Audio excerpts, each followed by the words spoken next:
Miremos bien nuestro planeta. Ahora acerquémonos al centro de la gran esfera en la que vivimos. Justo allí, donde se unen América del Norte y del Sur, está el lugar donde florecieron algunas de las culturas más misteriosas y feroces que conocemos. Hace cientos de años, un pueblo de guerreros quiso dominar toda esta región. Ellos fueron los aztecas. Los aztecas tuvieron un poderoso ejército que sometió a todos sus pueblos vecinos y en apenas 2 siglos se volvieron los amos y señores de Mesoamérica. Pero esta historia comienza mucho antes. Para demostrar su importancia, cada pueblo fue dejando su huella a través de imponentes templos y maravillosas piezas de arte. Primero fueron los olmecas y los zapotecas. De una rama de esta cultura surgió una majestuosa civilización llamada Teotihuacán. Luego, ocurrió algo que aún es un misterio. Todos esos pueblos comenzaron a desaparecer o a emigrar hacia otras regiones. Aparentemente, fue algo terrible. ¿Acaso una maldición de los dioses? ¿Una gran sequía? Pues probablemente nunca lo sabremos. Con la caída de la gran Teotihuacán, llegó una época turbulenta y caótica. Aparecieron en escena varios pueblos guerreros que se dedicaron a pelearse entre ellos, hasta que en el siglo XII llegaron los aztecas desde el norte de México. Este pueblo consiguió dominar a todos los pueblos vecinos, quienes se vieron obligados a pagarle tributos a sus nuevos amos y señores. Tenochtitlan. Los aztecas estaban sedientos de poder y se dedicaron a colonizar todo el centro de México. Ellos llegaron a organizar una verdadera confederación de pueblos que incluyó 38 estados en su período de mayor esplendor. Esos eran muchos lugares para administrar, y los aztecas necesitaban de una capital desde donde dominar a sus súbditos. Para eso crearon en 1325 Tenochtitlan, una aldea que con el tiempo se convirtió en una ciudad legendaria, centro de un imperio tan poderoso como temido. Tenochtitlan estaba construida sobre un islote en el centro de un gran lago. Si pudiéramos viajar en el tiempo a esta gran ciudad, veríamos cómo los canales se conectan con los campos, centros urbanos y el resto de los lagos. Esta es una ciudad llena de tránsito y mucho bullicio. Y es que Tenochtitlan fue tan grande que llegaron a vivir más de 250,000 habitantes. Si miran bien hacia el horizonte, podrán descubrir las montañas que rodean la ciudad y que se elevan al cielo, casi hasta llegar a tocar a los mismísimos dioses. A los aztecas les gustaba tanto este paisaje que levantaron unos 25 templos de forma piramidal que imitaban el viaje que hacen las montañas hacia los cielos. Estos templos buscaban imponer temor y respeto entre los pobladores, ya que en sus cúspides, sobre los altares de piedra, se llevaban a cabo las ceremonias de los sacrificios humanos. La dieta azteca. ¿Les gusta el maíz, el chocolate, el cacahuate o el tomate? Pues a que no adivinan de dónde vienen. ¡Los aztecas! ¡Así es! Los pueblos de Mesoamérica comían muchas cosas sanas y sabrosas, otras tan extrañas que ni se imaginan. Las madres de la época se valían del maíz para alimentar a sus niños. Sí, el mismo maíz con el que se hacen ahora las tortillas mexicanas. También fueron las primeras en descubrir el chocolate. Lo bebían batido y aromatizado con miel y vainilla. También conocían los frijoles, la calabaza, el melón, los chiles verdes y rojos y los aguacates. Todos estos alimentos se los debemos a los antiguos habitantes de Mesoamérica. Los aztecas comían realmente de todo, incluso insectos y perros. Y no nos olvidemos del gusanito de Manguey, como yo. Ni se olviden de mis primos, los saltamontes, las hormigas y las larvas que también forman parte sustancial de la dieta de los aztecas. ¿A alguien se le abrió el apetito? Oye, era solo una broma. Oye, no.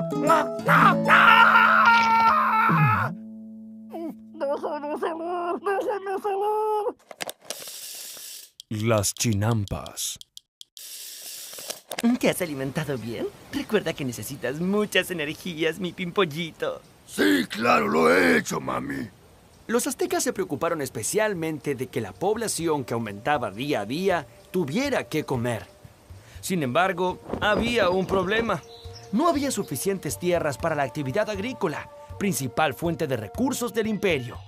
En el año 1265, una prolongada escasez de alimentos afectó a los aztecas.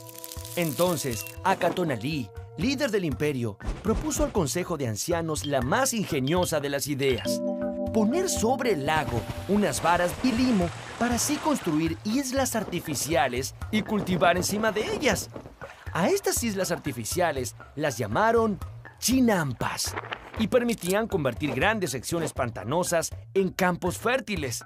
Además, la obra se complementaba con redes de regadíos y con el uso de excrementos humanos como fertilizantes. ¡Guácala! Tan buena fue esta idea que una familia de 5 personas que labraba un campo era capaz de producir más del doble de lo que necesitaba para alimentarse. La vida en combate. Los aztecas estaban casi todo el tiempo en guerras con pueblos enemigos.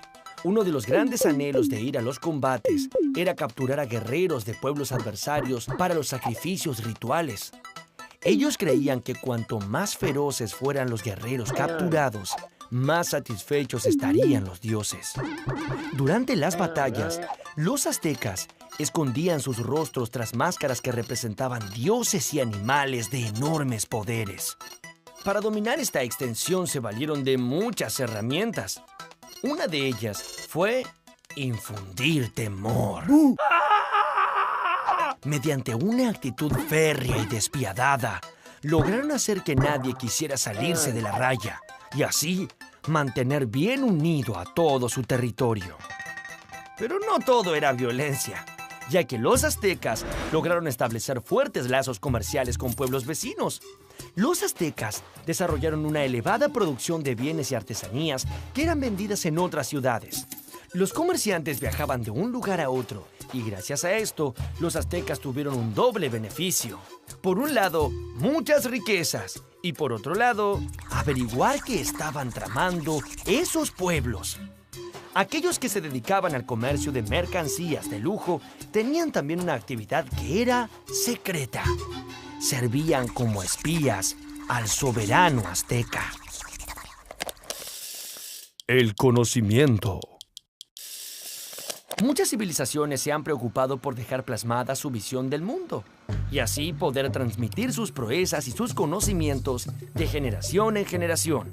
Pues bien, los aztecas dejaron constancia de su historia de conquistas y dominio militar a través de unos símbolos inscritos sobre pieles de venado o telas de algodón. Estos códices repletos de coloridos dibujos son documentos históricos en los que se registraron muchos aspectos de su vida cotidiana. A pesar de los códices, los aztecas no lograron tener un método efectivo de escritura. Como carecían de alfabeto, la representación de un animal u objeto debía realizarse mediante la combinación de dibujos. Para entenderlo mejor, veamos un ejemplo. Escribían el nombre de su capital, Tenochtitlan, dibujando una piedra. Eso era Tena, de la cual brotaba un cactus de nopal. Eso era Nochtri. Como ven, la escritura azteca era muy limitada, así que tuvieron que apoyarse mucho en su tradición oral. Este debe haber sido uno de los motivos por el que exploraron tanto la poesía como método de comunicación. De hecho, había un poema para cada ocasión. Poemas guerreros, poemas sagrados, poemas históricos y poemas enamorados. Esta forma de expresión estaba muy ligada a la música. Poeta y cantor se designaban como la misma persona. Y dice: queridos amigos, yo no les miento, nosotros los aztecas cantamos con sentimiento. Con sentimiento. Los aztecas vivieron muy pendientes del tiempo. Idearon un calendario tan perfecto que les permitía conocer el mejor momento para sembrar o cosechar. Incluso podían predecir grandes eventos climáticos. El calendario solar de los aztecas estaba instalado en un altar redondo en el centro del patio del Templo del Sol. Otra llamativa particularidad de los aztecas era su devoción por el número 20. ¿Qué? Sí, el número 20 era la base de todos sus cálculos, tanto como es el número 10 para nosotros. ¿Habrá sido que en la escuela les enseñaban a contar también con los dedos de los pies? La escuela era muy importante para los aztecas. A partir de los 15 años, eran instruidos en escuelas públicas que el Estado había creado para asegurar la correcta educación de los ciudadanos. Y había dos tipos de escuelas.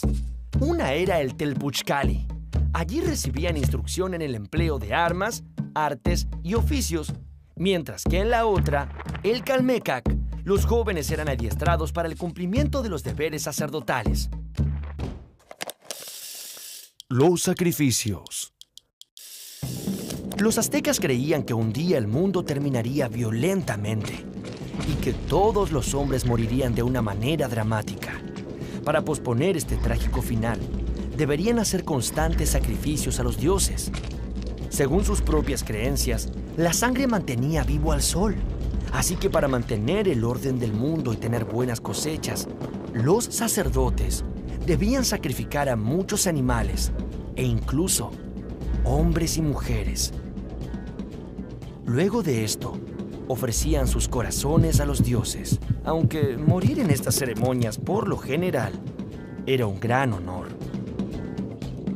El dios absoluto de los aztecas se llamaba Ometecutli. Bajo su mando, había otros dioses que intervenían en los asuntos humanos. Entre ellos, el más popular fue Quetzalcóatl, la serpiente emplumada, a quien se consideraba el gran benefactor de la humanidad. La verdad era que Quetzalcóatl no se llevaba nada bien con Tezcatlipoca, un dios que exigía muchos sacrificios humanos. Hubo un enfrentamiento entre estos dioses. Quetzalcóatl fue expulsado de la ciudad sagrada de Tula. Cuando desapareció en el horizonte en una barca de serpientes, una profecía aseguró que algún día volvería por el mismo lugar que había partido para imponer un nuevo orden y acabar con los sacrificios sangrientos. Los aztecas tenían muy presente aquella profecía y era posible que algún día se cumpliera. Las guerras floridas. Hacia 1450 hubo varias sequías y hambrunas que llegaron a inquietar a los aztecas. Preocupados por ello, el líder azteca Moctezuma I consultó a los sacerdotes.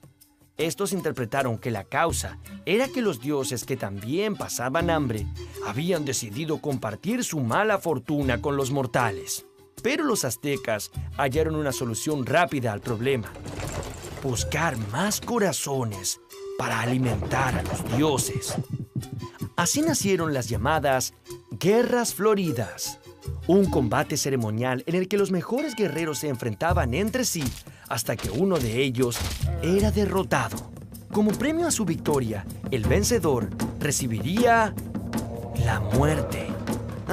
Pero no una muerte cualquiera, sino una gloriosa. El premio a su victoria sería ser sacrificado y que su corazón sirva de alimento para los dioses. El fin de los aztecas. Cuando el conquistador español Hernán Cortés arribó al Valle de México en 1519, Moctezuma II, el rey azteca, creyó que este señor vestido con originales ropajes y montado en unos extraños animales llamados caballos, era en realidad el dios Quetzalcóatl, que regresaba de su forzado exilio para cumplir la profecía. Moctezuma recibió a los españoles creyendo que eran dioses en vez de poderosos enemigos para su reino. Esto hizo que la conquista española fuera mucho más fácil, ya que al principio los aztecas no ofrecieron resistencia. Cortés tuvo también la ayuda de muchos guerreros de pueblos enemigos de los aztecas, que había reclutado en su camino hacia la capital. Un año después de su llegada, los aztecas habían sido conquistados. Tras la destrucción de su capital, todas sus tierras y riquezas fueron incorporadas a la corona española. Y así fue como pereció este imperio de feroces guerreros. Sin embargo, la fuerza de las raíces mesoamericanas se mantienen en vigor y todos aquellos habitantes del Valle de México aún sienten resonar dentro suyo el orgullo de los aztecas.